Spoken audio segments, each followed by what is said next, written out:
Om Swastiastu. Pertama-tama, terima kasih kepada Bapak dosen dan teman-teman yang sedang menyimak presentasi yang akan dibawakan oleh kelompok kami, yaitu kelompok 9. Sebelum itu, izinkan saya memperkenalkan nama dari anggota kelompok kami, yaitu Rai Darmayanti, absen 1 dengan NIM 20020225536, Nikade Dwi Sukiari, absen 2 dengan NIM 20020222537, Dewo Ayu Made Mulyawati, absen 5 dengan NIM 20020222541, dan Igusti Ayu Devi Kumalasari, absen 6 dengan NIM 20020222543. Adapun materi yang akan kami bahas yaitu fungsi manajemen pengorganisasian dengan sub pokok bahasan: 1. Pengertian struktur dan desain organisasi, 2. Langkah-langkah dasar keputusan pengorganisasian, 3. Unsur-unsur organisasi, 4. Penerapan desain organisasi, 5. Koordinasi dan delegasi wewenang, 6. Manajemen sumber daya manusia, 7. Mengelola perubahan organisasi dan inovasi, dan yang terakhir yaitu perubahan proses dan tipe-tipe perubahan yang direncanakan. Untuk mempersingkat waktu, presentasi akan kami mulai. Om Swastiastu. Baik, perkenalkan, nama saya Igusti Ayu Devi Kumalasari, NIM 20020222543, nomor absen 6 dari kelompok 9. Baik, di sini saya akan menjelaskan pokok bahasan 1, yaitu mengenai pengertian struktur dan desain organisasi, serta pokok bahasan 2, yaitu mengenai langkah-langkah dasar dalam pembuatan keputusan pengorganisasian. Baik, pertama-tama saya akan menjelaskan pokok bahasan 1 terlebih dahulu, yaitu mengenai definisi struktur organisasi. Struktur organisasi dapat didefinisikan sebagai mekanisme-mekanisme formal dengan mana organisasi dikelola. Struktur organisasi menunjukkan kerangka dan susunan perwujudan pola tetap, hubungan-hubungan di antara fungsi-fungsi, bagian-bagian, atau posisi-posisi, maupun orang-orang yang menunjukkan kedudukan, tugas wewenang, dan tanggung jawab yang berbeda-beda dalam suatu organisasi. Struktur ini mengandung unsur-unsur spesialisasi kerja, standarisasi, koordinasi, sentralisasi, atau desentralisasi dalam pembuatan keputusan, dan besaran ukuran satuan kerja. Adapun definisi struktur organisasi menurut para ahli.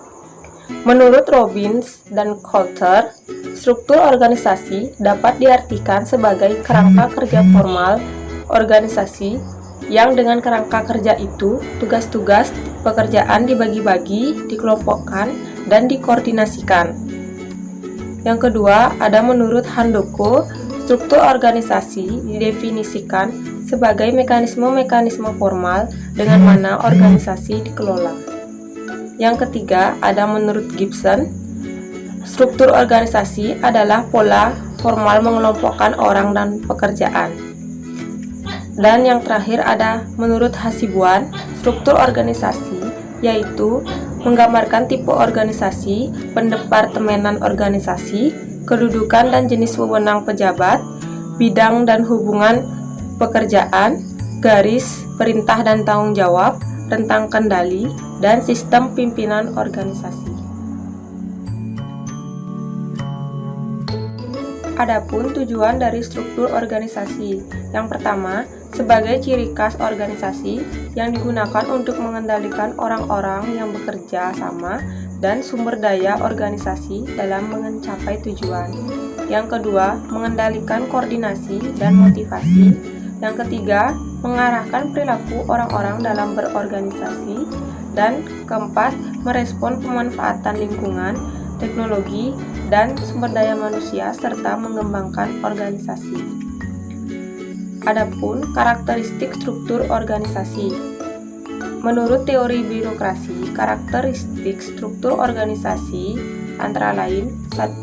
Menekankan pada bentuk, 2 konsep hierarki, 3 spesialisasi tugas, 4 kegiatan khusus, 5 mendukung norma, dan 6 catatan. Sedangkan karakteristik struktur organisasi menurut Jones antara lain: 1. Sistem formal yang mengontrol pemanfaatan SDM, koordinasi, motivasi, perilaku, dan organisasi. Yang kedua, respon terhadap lingkungan, teknologi, dan SDM. Yang ketiga, pertumbuhan organisasi dan diferensiasi.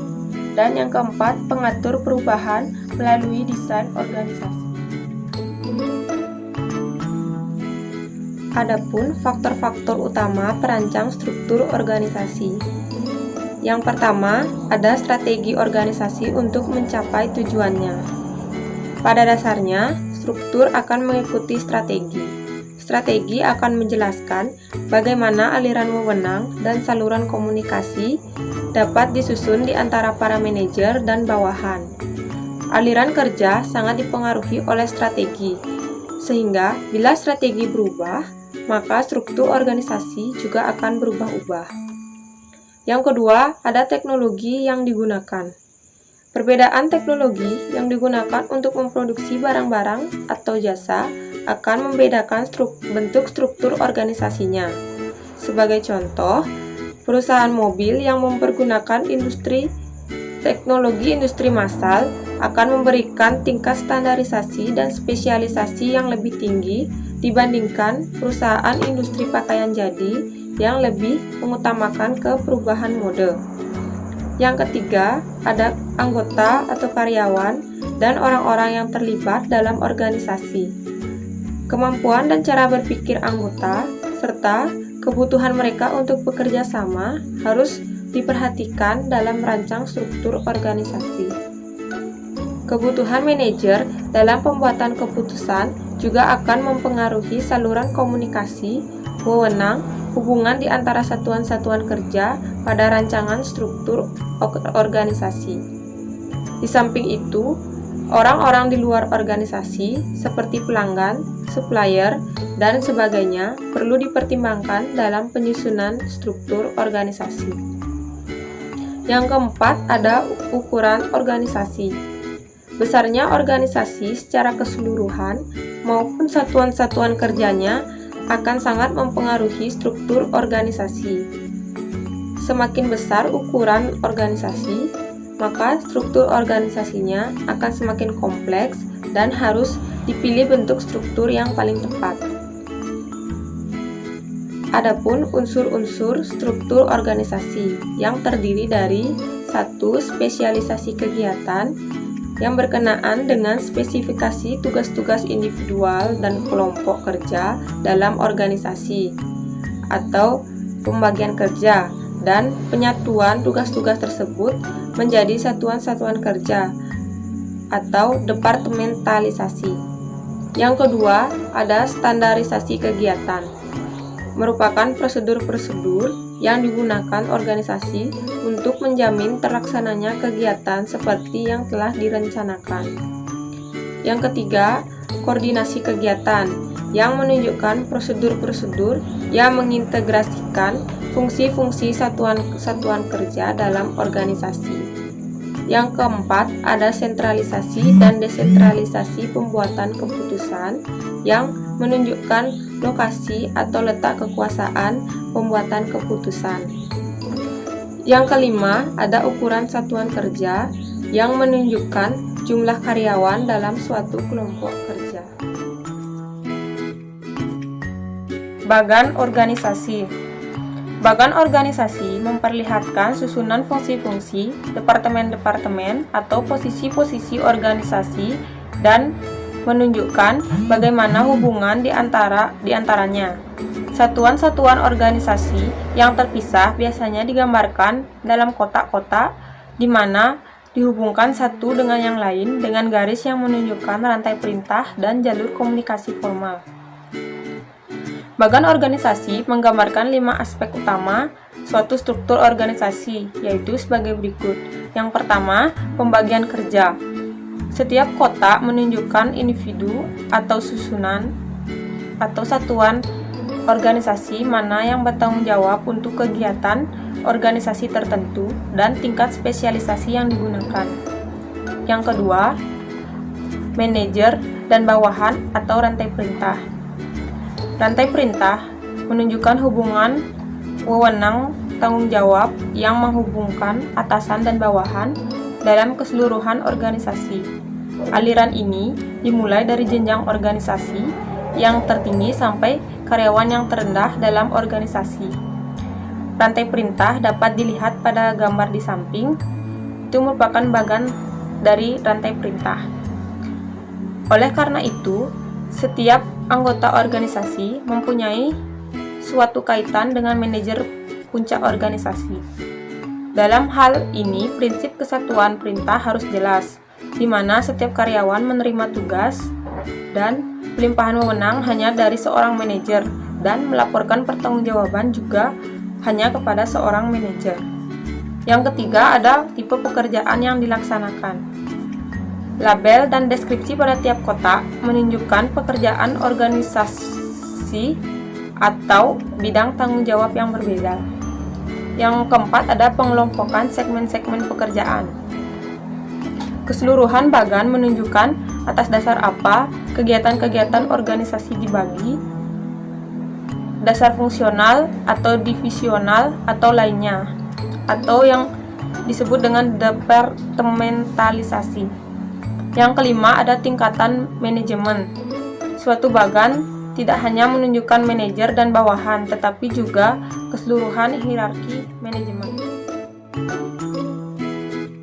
Henry J. Hodges mengemukakan 4 bentuk bagan organisasi menurut bentuk atau cara menggambarkan, yaitu dibedakan menjadi 4, yaitu yang pertama, bentuk piramid.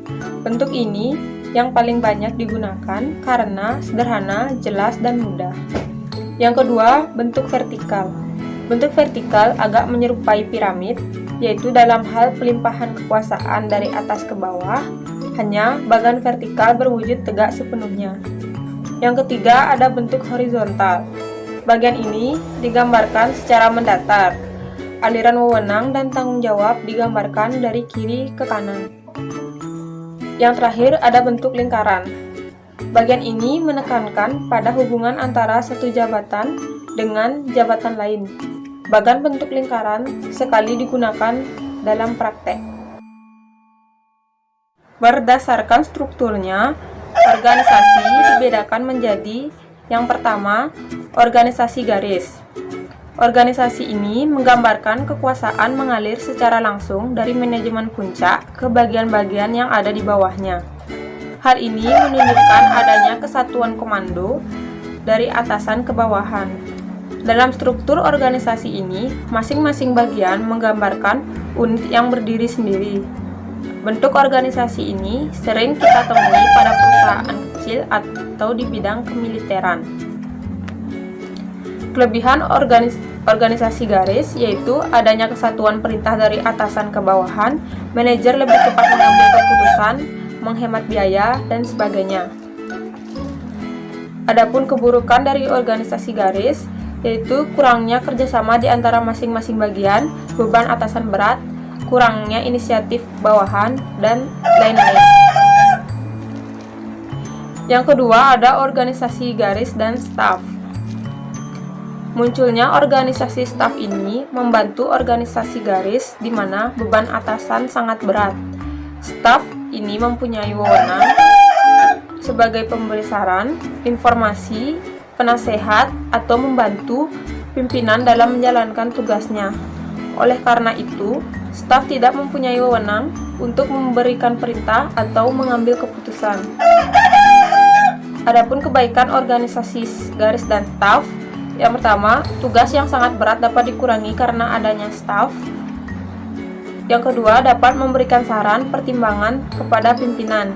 Adapun keburukan organisasi garis dan staf, yaitu dapat timbul konflik antara karyawan dan staf karena kadang-kadang staf tidak hanya memberi saran tetapi juga ikut memerintah. Yang kedua, ada kemungkinan pimpinan tergantung pada staf. Yang ketiga, ada organisasi fungsional. Organisasi ini menghendaki adanya spesialisasi dan tidak mengikuti kesederhanaan dan keseragaman komando organisasi garis. Organisasi fungsional memungkinkan seorang pegawai menerima perintah dari beberapa atasan, yang masing-masing pimpinan mempunyai spesialisasi sendiri. Adapun kebaikan dari organisasi fungsional, yaitu masing-masing fungsi dipegang oleh orang yang ahli. Tugas manajer menjadi lebih ringan dengan adanya pembagian fungsi. Adapun keburukan dari organisasi fungsional, yaitu membingungkan karyawan karena tidak ada kesatuan dalam pimpinan dan perintah, kesulitan-kesulitan yang timbul tidak dapat secara cepat diatasi, dan kurangnya koordinasi sering menimbulkan perselisihan di antara para pimpinan.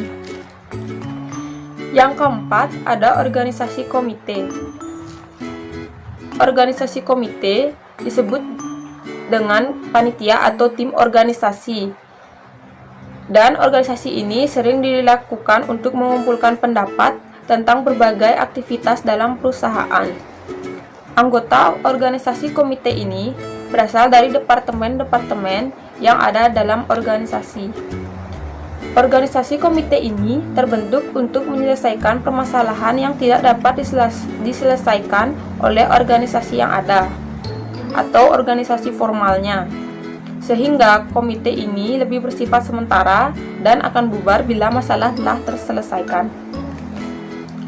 Adapun kebaikan dari organisasi komite, yaitu merupakan forum untuk saling bertukar pendapat di antara beberapa anggota. Keputusan diambil secara bersama-sama, dapat menciptakan koordinasi yang lebih baik, meningkatkan pengawasan. Adapun keburukan organisasi komite, yaitu kesulitan dalam mempersiapkan pertemuan, keharusan untuk berkompromi. Yang kelima, ada organisasi matriks. Organisasi ini digunakan jika suatu struktur proyek ditambahkan pada struktur lain, dan hasilnya adalah para ahli dari berbagai bagian dalam organisasi bekerja sama membentuk suatu kelompok untuk proyek tersebut. Kelompok tersebut dipimpin oleh seorang manajer proyek yang bertanggung jawab atas keseluruhan proyek. Jika proyek tersebut telah selesai, kelompok-kelompok tersebut akan bubar dan kembali ke departemennya masing-masing. Kebaikan organisasi matriks, yaitu perusahaan dapat menangani proyek-proyek khusus, berorientasi pada hasil akhir, desentralisasi dalam pengambilan keputusan, penggunaan SDM yang fleksibel, dan penggunaan sistem pendukung yang efisien. Adapun kelemahan dari organisasi matriks, yaitu membutuhkan banyak manajer ahli agar efektif, kemungkinan timbulnya konflik tentang wewenang dan tanggung jawab dalam organisasi, dan prinsip kesatuan perintah. Desain organisasi. Desain organisasi merupakan langkah awal dalam memulai pelaksanaan kegiatan perusahaan untuk pencapaian tujuan bersama. Desain organisasi memberikan kerangka yang menghubungkan wewenang karena struktur merupakan penetapan dan penghubung antar posisi para anggota organisasi. Jika seseorang memiliki suatu wewenang, maka dia harus dapat mempertanggungjawabkan wewenangnya tersebut. Adapun definisi desain organisasi menurut beberapa ahli. Yang pertama, ada menurut Ivancevich, Konopes, dan Madsen, desain organisasi adalah struktur organisasi tertentu sebagai hasil dari berbagai kegiatan dan tindakan para manajer. Yang kedua, ada menurut Griffin, desain organisasi adalah keseluruhan rangkaian elemen struktural dan beberapa di antara elemen-elemen tersebut yang digunakan untuk mengelola organisasi. Yang ketiga, ada menurut Wisnu dan Nur Hasanah. Desain organisasi adalah sebuah proses memilih dan mengelola aspek-aspek struktural dan kultural yang dilakukan oleh para manajer sehingga organisasi mampu mengendalikan kegiatan apa saja yang perlu dilakukan untuk mencapai tujuan bersama. Desain organisasi umum. Desain organisasi umum terbagi menjadi 3 bagian, yaitu yang pertama, struktur sederhana.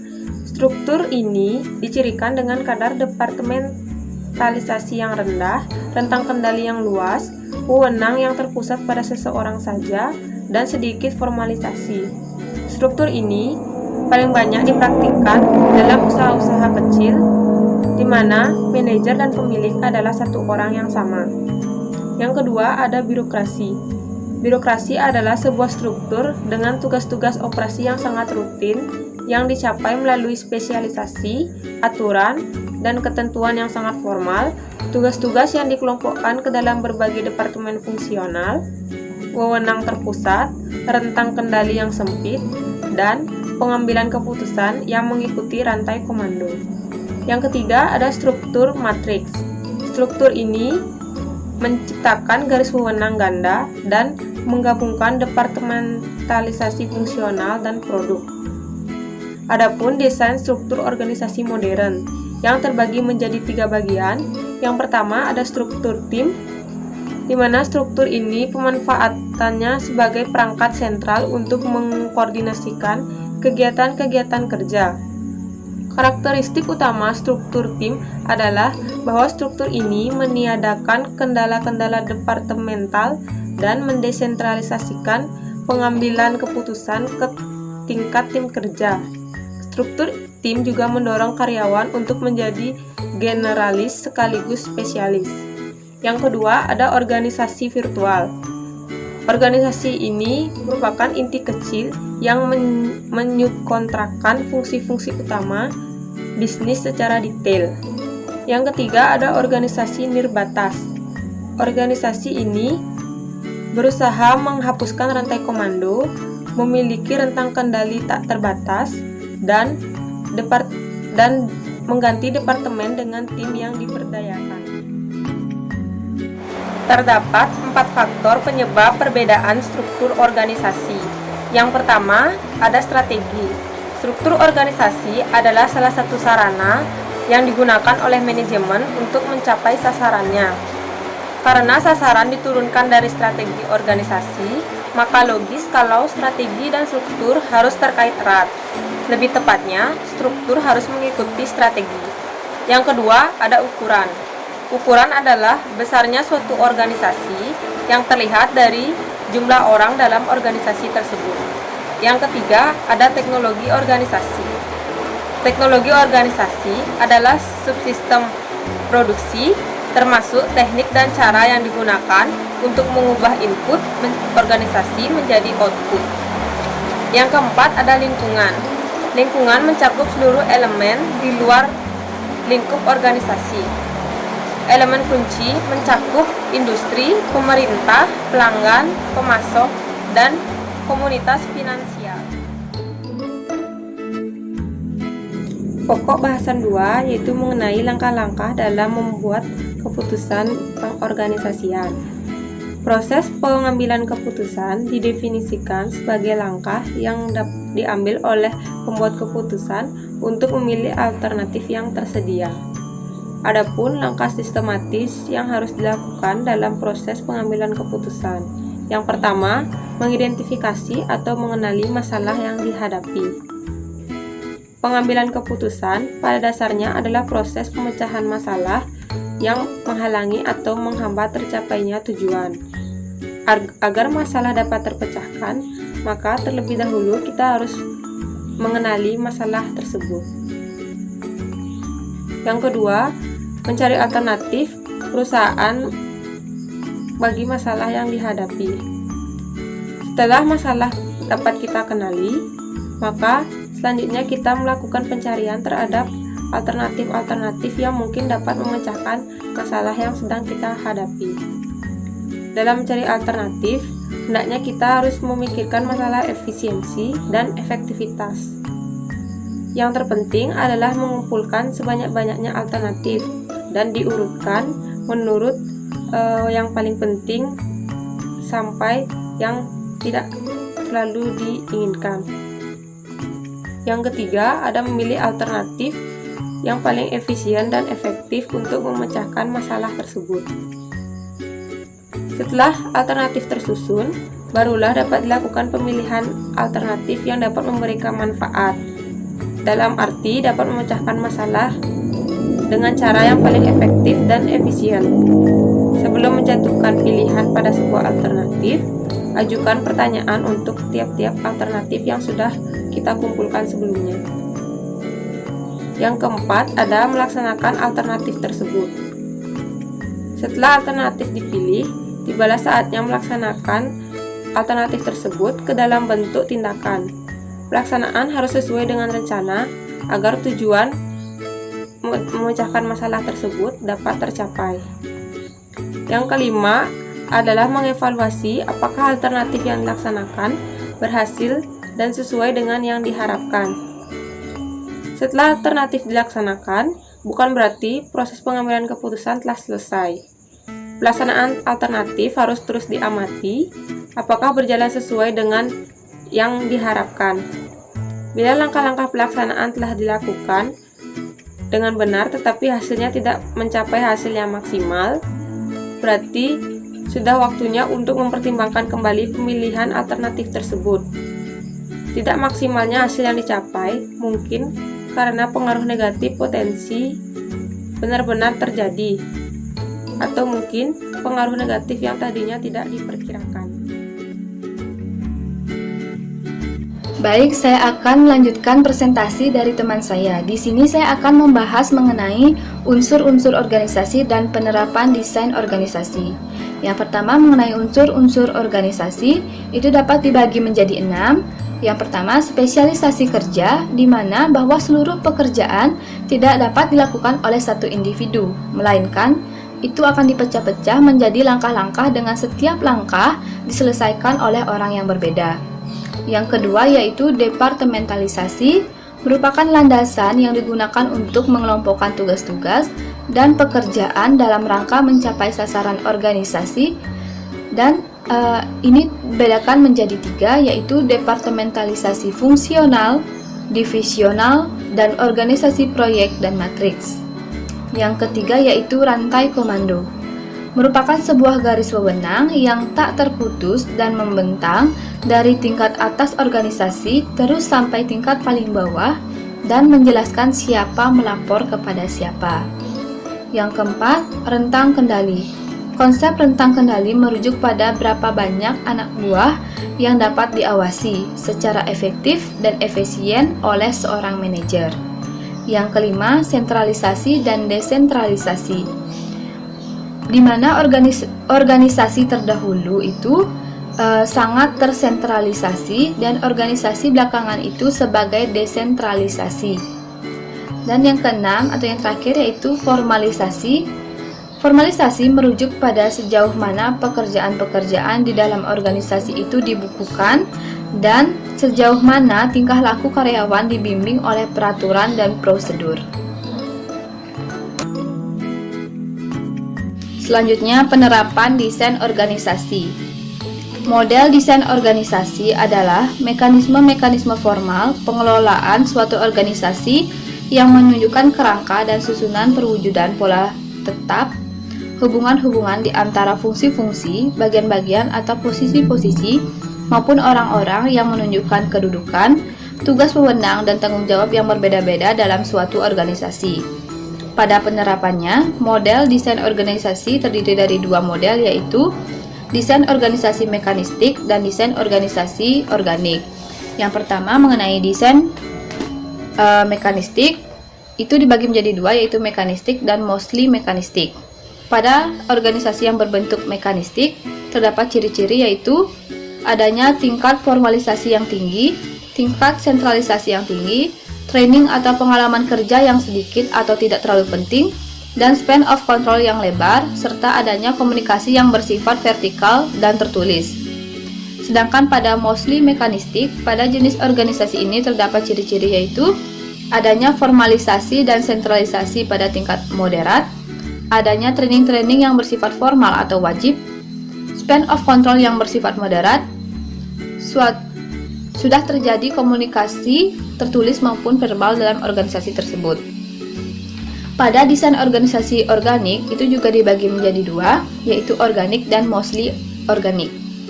Pada organisasi berbentuk organik, maka dalam organisasi ini terdapat tingkat formalisasi yang rendah, terdapat tingkat sentralisasi yang rendah, serta diperlukan training dan pengalaman untuk melakukan tugas pekerjaan.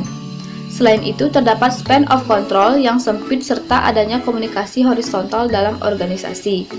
Sedangkan pada mostly organik, pada organisasi yang berbentuk mostly organik, formalisasi dan sentralisasi yang diterapkan berada di tingkat moderat. Selain itu, diperlukan pengalaman kerja yang banyak dalam organisasi ini. Terdapat span of control yang bersifat antara moderat sampai lebar, serta lebih banyak komunikasi horizontal yang bersifat verbal dalam organisasi ini. Selanjutnya yaitu mengenai macam-macam desain organisasi, yaitu desain organisasi tradisional dan kontemporer. Yang pertama, desain organisasi tradisional itu membahas struktur yang simpel, yaitu departementalisasi rendah, struktur yang fungsional, yaitu pembagian departemen berdasarkan fungsi, struktur yang divisional terdiri dari beberapa divisi yang terbatasnya otonomi di bawah koordinasi dan kontrol dari bagian atas perusahaan. Dan yang kedua yaitu mengenai desain organisasi kontemporer yang membahas tim terstruktur, terdiri dari beberapa grup kerja dengan memberi wewenang kepada karyawan untuk mengurus atau memanajemen dirinya sendiri. Yang matriks dan struktur proyek, para spesialisasi ditugaskan untuk mengajukan proyek atau menjalankan proyek yang dipimpin oleh seorang project manager. Dan yang terakhir mengenai implikasi manajemen dan struktur organisasi. Tantangan manajemen ketika menjalankan pengorganisasian adalah dalam mendesain struktur organisasi yang paling tepat berkenaan dengan berbagai pekerjaan, wewenang, dan departemen. Om Swastiastu. Di sini saya akan melanjutkan presentasi dari teman saya. Perkenalkan, nama saya Reda Darmayanti, absen 1, NIM 2002-20-22536. Di sini saya akan menjelaskan pokok bahasan 5, yaitu koordinasi dan delegasi wewenang, dan pokok bahasan 6, yaitu manajemen sumber daya manusia. Koordinasi, kebutuhan akan organisasi kegiatan-kegiatan dari satuan-satuan organisasi berbeda dalam kebutuhan integrasi. Kebutuhan akan koordinasi tergantung pada sifat dan kebutuhan komunikasi dalam pelaksanaan tugas dan derajat saling ketergantungan bermacam-macam satuan pelaksanaan. Mekanisme-mekanisme pengkoordinasian dasar. Mekanisme-mekanisme dasar untuk mencapai koordinasi adalah komponen-komponen vital manajemen yang secara ringkas dapat diuraikan sebagai berikut. 1. Hierarki manajerial, yaitu rantai perintah, aliran informasi dan kerja, wewenang formal, hubungan tanggung jawab dan akuntabilitas yang jelas dapat menumbuhkan integrasi bila dirumuskan secara jelas serta dilaksanakan dengan pengarahan yang tepat. 2. Aturan dan prosedur, yaitu aturan-aturan dan prosedur-prosedur adalah keputusan-keputusan manajerial yang dibuat untuk menangani kejadian-kejadian rutin sehingga dapat juga menjadi peralatan yang efisien untuk koordinasi dan pengawasan rutin. 3. Rencana dan penetapan tujuan, yaitu pengembangan rencana dan tujuan dapat digunakan untuk mengkoordinasikan melalui pengarahan seluruh satuan organisasi terhadap sarana-sarana yang sama. Ini diperlukan bila aturan dan prosedur tidak mampu lagi memproses seluruh informasi yang diperlukan untuk mengkoordinasi kegiatan-kegiatan satuan-satuan organisasi.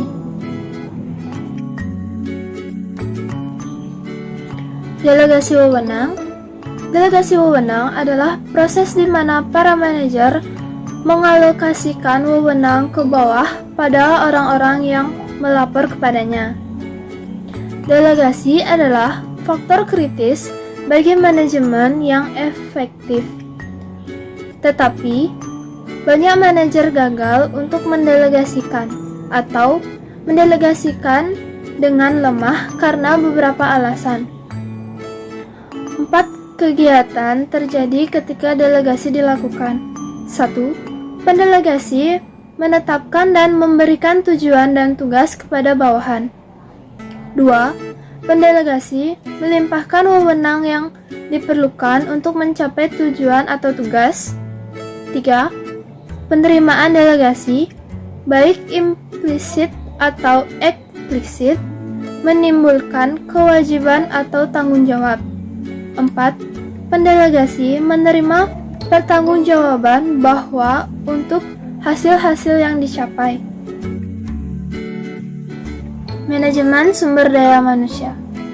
Sumber daya manusia adalah orang-orang yang ada dalam organisasi yang kepada personal bagaimana agar kualitas ini dapat dipertahankan, bahkan ditingkatkan, serta dikembangkan dari waktu ke waktu.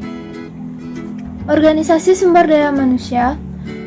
Mengelola sumber daya manusia adalah proses menentukan orang-orang yang tepat untuk bekerja di berbagai kegiatan perusahaan. Mereka harus digunakan dalam kegiatan yang akan memenuhi kebutuhan organisasi dalam rangka mencapai tujuan perusahaan. Peranan bagian yang mengelola sumber daya manusia. Manajemen sumber daya manusia dapat didefinisikan sebagai suatu proses serta upaya untuk merekrut, mengembangkan, memotivasi, serta mengevaluasi keseluruhan sumber daya manusia yang diperlukan perusahaan dalam pencapaian tujuannya.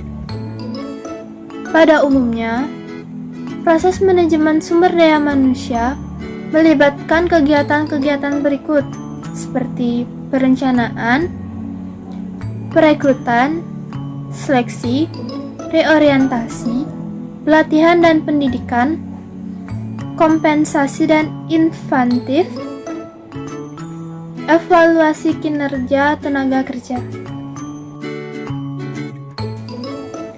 Pada dasarnya, ada tahapan-tahapan kegiatan di bidang sumber daya manusia, yaitu kegiatan 1 dan 2. Direktur utama dan manajer personalia akan bekerja sama untuk menyusun perencanaan sumber daya manusia. Bagian-bagian lain juga akan dikonsultasi untuk mendapatkan informasi mengenai kebutuhan pekerja mereka. Kegiatan 3. Manajer personalia akan memperoleh gambaran yang lengkap mengenai jumlah dan keahlian pekerja yang dibutuhkan. Kegiatan 4. Pengambilan dan pemilihan pekerja dilaksanakan. Kegiatan 5. Melakukan orientasi, pelatihan dan pendidikan kepada para pekerja yang diperlukan atau diangkat. Kegiatan 6. Setelah selesai latihan, pekerja-pekerja ditempatkan di bagian-bagian yang memerlukannya. Kegiatan 7. Secara periodik, memberi kompensasi atau gaji dan insentif kepada para pekerja yang sudah ditempatkan. Kegiatan 8. Secara periodik, menerima laporan dan membuat penilaian mengenai keefektifan para pekerja dalam melaksanakan tugasnya. Sekian dari saya. Presentasi selanjutnya akan dilanjutkan oleh teman saya. Perkenalkan, nama saya Nikada Dusukiari, NIM 202022537. Di sini saya akan melanjutkan presentasi dari kelompok 9, yaitu menjelaskan tentang mengelola perubahan organisasi dan inovasi. Yang pertama, saya akan menjelaskan tentang mengelola perubahan. Apabila sebuah organisasi mengalami perubahan, tentu organisasi tersebut akan menemui tantangan-tantangan tersendiri yang harus diselesaikan atau dipecahkan. Oleh karena itu, pemimpin organisasi perlu mengelola perubahan tersebut agar dapat berhasil sesuai dengan apa yang diinginkan dari suatu perusahaan tersebut. Salah satu permasalahan yang biasa sering terjadi saat melakukan perubahan di organisasi adalah adanya suatu penolakan dari suatu perubahan yang terjadi. Disinilah peran daripada pemimpin untuk meyakinkan dan memberikan motivasi kepada karyawannya. Yang kedua itu inovasi organisasi. Inovasi adalah usaha yang terkelola dari suatu organisasi untuk mengembangkan produk atau jasa yang baru. Inovasi jelas-jelas penting, karena tanpa produk atau jasa yang baru, setiap organisasi akan tertinggal jauh di belakang dari pesaing-pesaingnya.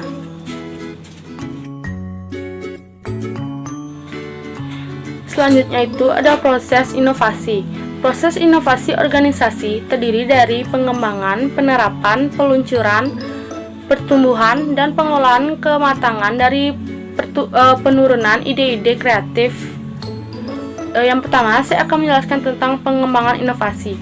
Pengembangan dari sebuah inovasi itu meliputi evaluasi, modifikasi, dan peningkatan ide-ide kreatif. Pengembangan inovasi dapat mengubah suatu produk atau jasa yang hanya memiliki potensi sederhana dan akan menjadi suatu produk atau jasa dengan potensi signifikan. Yang kedua itu ada aplikasi inovasi. Aplikasi inovasi adalah suatu tahap di mana suatu organisasi mengambil suatu ide yang dikembangkan dan menggunakannya dalam rancangan manufaktur atau pengantaran produk jasa atau proses baru.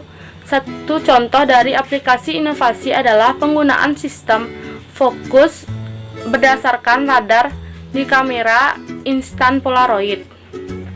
Yang ketiga itu ada peluncuran aplikasi. Peluncuran aplikasi adalah tahap di mana suatu organisasi memperkenalkan produk atau jasa baru ke pasar-pasar. Yang keempat itu ada pertumbuhan aplikasi.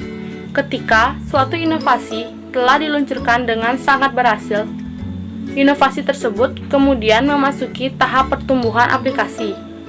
Organisasi periode ini merupakan salah satu kinerja ekonomi tinggi untuk suatu organisasi karena permintaan atas produk atau jasa seringkali lebih besar daripada pasokan yang diminta.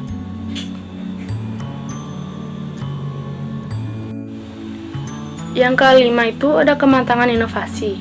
Setelah suatu periode pertumbuhan permintaan, suatu produksi atau jasa inovatif sering memasuki suatu periode kematangan. Kematangan inovasi adalah tahap di mana sebagian besar organisasi dalam suatu industri memiliki akses terhadap suatu inovasi dan menerapkannya dengan cara kurang lebih sama seperti inovasi sebelumnya. Yang keenam itu ada penurunan inovasi. Penurunan inovasi adalah tahap di mana permintaan untuk suatu inovasi menurun dan inovasi pengganti dikembangkan dan diterapkan agar inovasi semakin kreatif lagi. Selanjutnya, saya akan menjelaskan tentang perubahan, proses, dan tipe-tipe perubahan yang direncanakan. Yang pertama, saya akan menjelaskan tentang perubahan.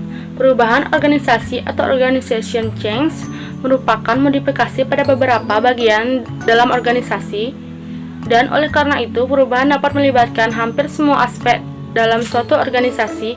Itu berubah seperti jadwal pekerjaan, dasar untuk departementalisasi, rentang manajemen, mesin-mesin rancangan organisasi, orang-orang di dalam organisasi itu sendiri, dan lain sebagainya. Atau juga perpindahan ke arah yang lebih baik untuk mempertahankan keberadaan organisasi tersebut terhadap tuntutan perubahan dari zaman ke zaman. Selanjutnya, saya akan menjelaskan tentang proses organisasi. Yang pertama itu ada proses komunikasi. Keberlangsungan organisasi bergantung pada kemampuan manajemen untuk menerima, mengirimkan, dan menindaklanjutkan informasi yang tidak benar adanya.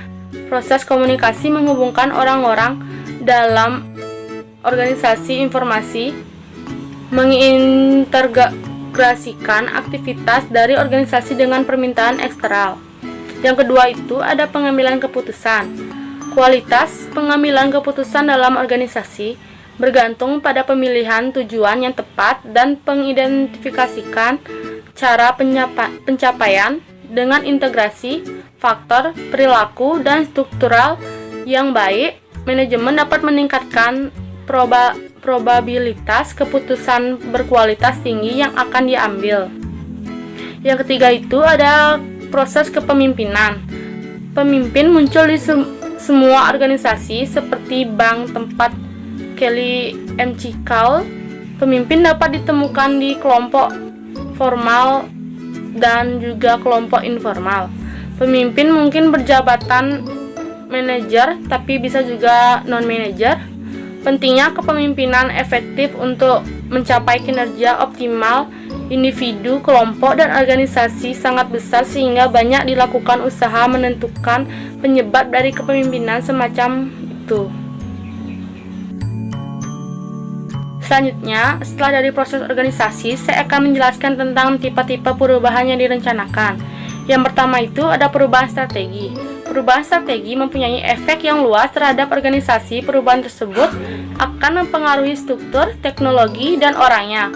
Perubahan strategi ditunjukkan agar organisasi menjadi lebih sesuai dengan lingkungan yang dihadapi. Sebagai contoh, menghadapi lingkungan yang semakin tidak menyukai kebiasaan merokok, membuang sampah sembarangan di jalan yang akan membuat terjadinya banjir. Yang kedua itu ada perubahan struktur.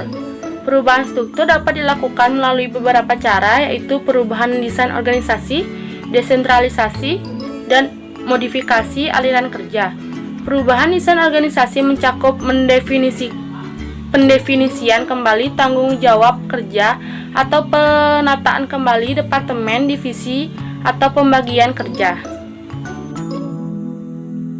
Selanjutnya itu ada perubahan teknologi. Perubahan teknologi mencakup perubahan-perubahan seperti perubahan mesin dan peralatan, metode kerja, metode produksi, dan lainnya.